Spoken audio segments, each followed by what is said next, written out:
తాజాంశాన్ని చూస్తున్నాం. కల్తీ కళ్లు వ్యవహారంలో ఎక్సైజ్ శాఖ చర్యలు చేపట్టింది. బాలానగర్ ఎక్సైజ్ ఎస్హెచ్ఓ వేణుకుమార్ను సస్పెండ్ చేసింది. ఇక మరిన్ని వివరాలు మా ప్రతినిధి రమేష్ అడిగి తెలుసుకుందాం. రమేష్, కల్తీ కళ్లు వ్యవహారంలో ఎక్సైజ్ శాఖ ఏం చర్యలు తీసుకుంది?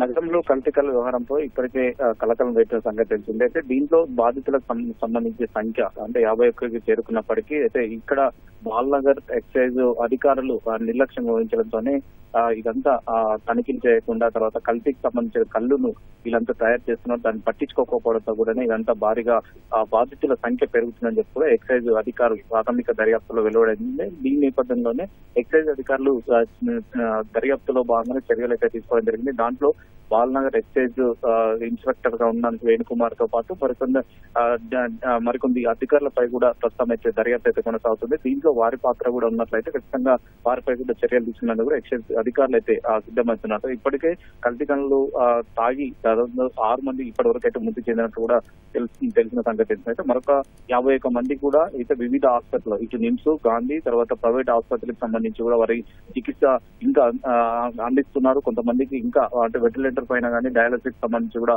వారికి ఇంకా నిర్వహిస్తున్నారు. కాబట్టి ఇంకా వారికి సంబంధించి మెరుగైన వైద్యం ఒక పక్క అందిస్తున్నారు. తర్వాత కొంతమందికి ఇంకా సీరియస్ ఉన్నట్లు కూడా ప్రస్తుతం అయితే అధికారులు ప్రాథమికంగా చెప్పడం తెలుస్తుంది. పూర్తి స్థాయిలో అంటే ఇంకా ఎవరు లోపం ఉంది, ఈ ఎక్సైజ్ అధికారులు ఎందుకు ఇంత కల్తీ కళ్ళకు సంబంధించి కూడా ఇంత వ్యవహారం జరుగుతున్నప్పటికీ ఎందుకు వాళ్ళు చర్యలు తీసుకోలేదు, వాటి నిర్వాహకుల పైన కూడా ఎందుకు వారిపై కేసులు నమోదు చేయలేదని కూడా దాని మీద కూడా ఎక్సైజ్ అధికారులు ప్రస్తుతం ఉన్నతాధికారులు అయితే దర్యాప్తులు అయితే గుర్తించడం జరిగింది. అందులో భాగంగానే ఎక్సైజ్ అధికారులు తాజాగా ఈ కల్తీ కళ్ళ వ్యవహారం వెలుగులోకి రావడంతో కూడా ఎక్సైజ్ అధికారులు ఎవరైతే కళ్ళు కాంపౌండ్లు నిర్వహిస్తున్న నిర్వాహకులు ఎవరైతే ఉన్నారో వారిని అయితే 5 మందిని ప్రస్తుతం అయితే అదుపులో తీసుకుని అయితే రిమాండ్కి అయితే తరలించడం జరిగింది. ఈ ఘటనలో ఇంకా దర్యాప్తు ఒక పక్క కొనసాగుతుందండి. మరొక పక్క బాధితులకు సంబంధించి అయితే వారి ఇంకా చికిత్స అందిస్తున్నారు. కాబట్టి మొత్తం బాధితుల సంఖ్య 51కి చేరింది. వారందరూ కూడా మెరుగైన వైద్యం అందించడానికి కూడా ఇటు ఆరోగ్య శాఖ కానీ తర్వాత వేరే ప్రైవేట్ ఆసుపత్రిలో ప్రస్తుతం అయితే వారికైతే మెరుగైన చికిత్స అందిస్తున్నారు. ఈ నేపథ్యంలోనే వీళ్ళైతే